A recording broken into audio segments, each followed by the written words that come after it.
प्यारे विद्यार्थियों और प्यारे दोस्तों, ये जो अपडेट है, ये जो वीडियो मैं आपके लिए उपलब्ध करवा रहा हूँ, ये आप सबकी मन इच्छा और डिमांड के अकॉर्डिंग है। क्योंकि काफ़ी सारे कमेंट आए आपसे कि सर हमारा BA second semester exam form शुरू है और हमारा बीएसटीसी में भी अच्छा नंबर आया है, हम कॉलेज की काउंसलिंग करवा रहे हैं, करवा दी है, तो अब क्या करें? बीएसटीसी भी ज़रूरी है और बीए अब सेकंड सेमेस्टर है तो वो भी करना पड़ेगा, तो मतलब क्या कर सकते हैं? तो पहले आपको समझा रहा हूँ कि आपके सामने किस कैसे सवाल आए हैं। तो अब यहाँ पर कुछ स्टूडेंट कह रहे हैं कि सर हम ऐसा कर सकते हैं कि बीए प्राइवेट कर लें और बीएसटीसी जो है वो रेगुलर हो जाएगी। और किसी ने कहा कि सर हम दोनों साथ में कर सकते हैं, या और भी इसके साथ आपके कोई सवाल हैं तो इन आगे आगे बढ़ते आपके सवालों के समाधान हो जाएंगे। तो देखिए, सबसे पहले हम बात करते हैं कि भाई अगर बात करें जेएनयू की, तो 27 तारीख तक फॉर्म भरे जा रहे हैं सेकंड सेमेस्टर के। अब वे स्टूडेंट जो फर्स्ट सेमेस्टर तो कर लिया है, अब सेकंड सेमेस्टर का एग्जाम फॉर्म शुरू हुआ है और इधर उनको बीएसटीसी की कॉलेज मिल रही, मतलब काउंसलिंग करवा दी है, ठीक है ना। अब काउंसलिंग करवा दी है तो अब पता है कि नंबर अच्छे हैं तो कॉलेज मिलेगी मिलेगी। तो क्या करें? अब यहाँ पर क्या रेगुलर करें तो प्राइवेट हो सकता है अभी।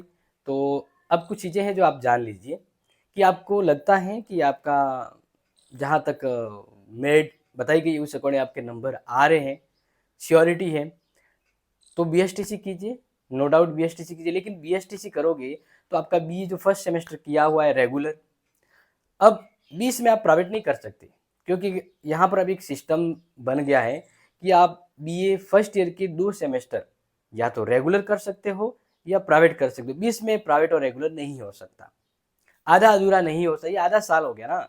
इसलिए आप अगर बीएसटीसी रेगुलर कर रहे हैं तो अब बीए आपको रेगुलर होगा नहीं, पॉसिबल नहीं है। आपको क्या करना पड़ेगा? उसको होल्ड रखना पड़ेगा। आपको बीएसटीसी के लिए काउंसलिंग के लिए डॉक्यूमेंट चाहिएंगे, तो माइग्रेशन वगैरह वो आप वापस यूनिवर्सिटी से आप लेने जाओगे तो वहाँ से नाम कट हो जाएगा। क्या हो जाएगा? कट हो जाएगा।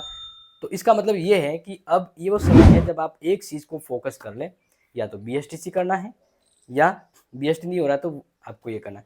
तो अब यहाँ पर ये सवाल भी सामने है कि फॉर फ्यूचर अगर आपको कॉलेज नहीं मिली, आपके नंबर कम है और इधर एग्जाम डेट निकल गई, तो वो आप सोच लीजिएगा कि आपके कितने नंबर है। लेकिन हम यहाँ पर ये कहना चाहते हैं कि अभी अगर आप बीएसटीसी कर रहे हैं तो आपके सेकंड फर्स्ट सेमेस्टर जो रेगुलर था, आप सेकंड सेमेस्टर में अभी प्राइवेट नहीं हो सकते, ठीक है। यहाँ पर अभी अगर आप प्राइवेट कर रहे हैं और बीएसटीसी में हो गया है तो वहाँ पर भी माइग्रेशन चाहिएगा, तो माइग्रेशन तो आपको यहीं से मिलेगा, इसलिए आपका नाम अभी फ़िलहाल के लिए कट हो जाएगा। तो कहने का मतलब है कि अगर आप बीएसटीसी कंटिन्यू करते हैं अभी, तो आपका सेकंड सेमेस्टर होल्ड हो जाएगा, प्रोसेस नहीं बढ़ेगा, आपको वेट करना पड़ेगा अभी फ़िलहाल के लिए। समझ में आया ना? तो ये चीज़ आप जान लीजिएगा और उस अकॉर्डिंग आप डिसीजन ले लीजिएगा। और अगर आपको ये लग रहा है कि मेरे नंबर अच्छे हैं और मुझे मिल जाए कॉलेज, तो रिस्क ले लीजिए। और के नंबर कम है, कॉलेज मिली नहीं मिली, तो एग्ज़ाम फॉर्म भर दीजिए। या अब ये भी है